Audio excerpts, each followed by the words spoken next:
Bonjour à tous, dans cette nouvelle vidéo, je vais présenter mon article sur les vitamines chez les reptiles. Dans cet article, je détaille la relation entre les vitamines et les reptiles, qui fait suite à l'article sur les 3 éléments essentiels aux reptiles. Donc, je vais commencer par expliquer ce qu'est une vitamine. C'est souvent peu connu, même pour les humains. Alors, qu'est-ce qu'une vitamine? Les vitamines sont des substances organiques indispensables en infime quantité à la croissance et au bon fonctionnement de l'organisme. Donc, elles doivent être apportées par l'alimentation. Donc il existe deux types de vitamines, les liposolubles et les hydrosolubles. Alors les vitamines hydrosolubles sont éliminées par l'urine quand elles sont en excès. Donc celles-là, il n'y a pas de risque de surdosage. Alors qu'au contraire, les vitamines liposolubles, elles ne se dissouent pas dans l'eau et peuvent causer une hypervitaminose. Donc les vitamines liposolubles sont solubles dans les graisses et sont généralement stockées dans le foie. Donc les pathologies liées à un excès de vitamines peuvent parfois être très graves. Alors là, on peut se demander est-ce qu'il faut complémenter l'alimentation des reptiles en vitamines. Alors l'apport de vitamines, surtout la vitamine D3, peut être toxique si ce n'est pas nécessaire. Donc l'ajout de vitamines peut se pratiquer chez les insectivores ou les carnivores qui ne mangent pas de proie entière. Si vous choisissez d'ajouter des vitamines à l'alimentation de vos animaux, faites-le avec parcimonie. Il vaut mieux doser un petit peu moins que un petit peu trop. Voilà, donc je pense que 2 fois par mois, ça devrait suffire pour des juvéniles, et 1 fois par mois pour les adultes. Mais après, ça dépend surtout du dosage de la boîte de compléments. Parce que y en a, ils sont beaucoup trop dosés, et ça peut vraiment être problématique pour la santé de l'animal. Donc normalement, une alimentation suffisamment riche et variée devrait offrir toutes les vitamines nécessaires et dispenser de tout ajout artificiel, la teneur de certains végétaux en vitamines étant naturellement importante. Donc voilà pourquoi les reptiles omnivores et végétariens n'ont pas besoin de complémentation en vitamine D3. Il existe des exceptions comme les reptiles sortant d'hibernation, les femelles enceintes et les reptiles convalescents. Eux, pour moi, ils ont besoin de vitamines pour récupérer de l'énergie rapidement. Alors, pour donner des vitamines aussi, si vous avez un insectivore ou un carnivore, vous pouvez, en nourrissant les proies, si vous faites un peu du pré-remplissage. Il y a un terme en anglais, mais je me souviens plus ce terme, mais c'est un peu du pré-remplissage d'estomac. Ça veut dire ça. Donc, parce qu'il est préférable de nourrir vos proies pour donner une bonne alimentation à vos reptiles. Donc tout ce qui entre dans l'estomac de leur proie rentrera dans l'estomac de vos reptiles. Donc quand vous venez de les acheter en animalerie, ils n'ont pas mangé depuis plusieurs jours.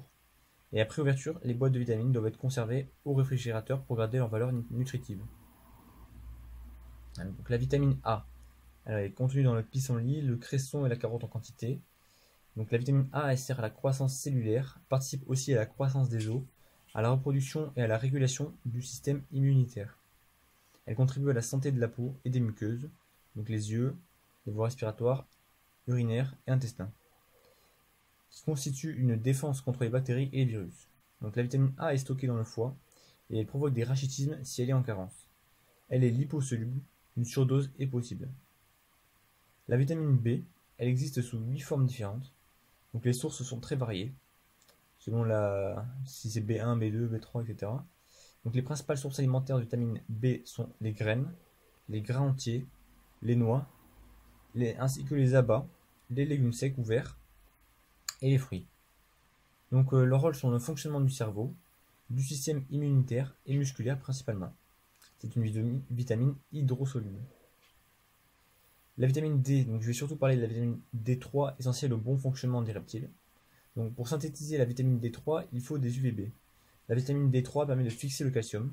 Pour cela, il existe plusieurs possibilités. Donc je vous conseille mon précédent article sur les UV chez les reptiles ou ma précédente vidéo sur les UVB chez les reptiles.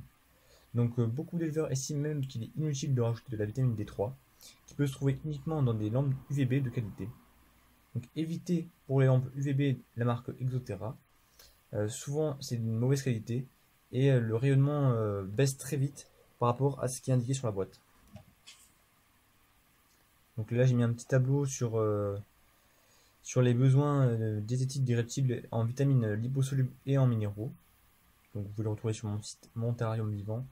Le lien sera dans la description. Alors le dosage des compléments alimentaires. Donc les poudres polyvitaminées sont souvent dosées en excès. Une carence ou un excès est tout aussi mauvais pour votre animal. Alors là, je vais dire UI, c'est l'unité internationale, donc c'est une valeur par kilogramme de matière sèche. Donc par exemple, la vitamine A, elle est dosée à 8 millions d'UI, la vitamine E à 6500 UI. Donc par rapport au tableau ci-dessus, pardon, c'est largement trop. Il faudra prélever des quantités infimes pour respecter les besoins de vos animaux. Donc parce que sur le tableau au-dessus, on peut voir que la vitamine, la vitamine A, elle doit être dosée entre 1500 et 10 000 UI par kilogramme de matière sèche. La vitamine E, elle doit être dosée à 400 UI. Donc par rapport à 8 millions, c'est une énorme différence. Et même par rapport à 6500, pour la vitamine E, c'est aussi c'est beaucoup trop. C'est beaucoup trop aussi. Alors un autre exemple, des chercheurs ils conseillent de donner 100 UI par kilogramme hebdomadaire pour un iguane vert. Et des produits sur le marché sont à plus de 10 000 UI par kilogramme. Donc pour un animal d'1 kg, il faudra donner 10 grammes par semaine. Le dosage est compliqué pour des petits reptiles. Opter pour les produits avec une plus faible concentration permet un dosage beaucoup plus simple. Il est absolument indispensable de regarder attentivement les dosages avant de choisir les compléments à donner. Voilà, j'espère que vous avez apprécié cette vidéo. C'est la deuxième vidéo de la trilogie entre guillemets des 3 éléments essentiels aux reptiles.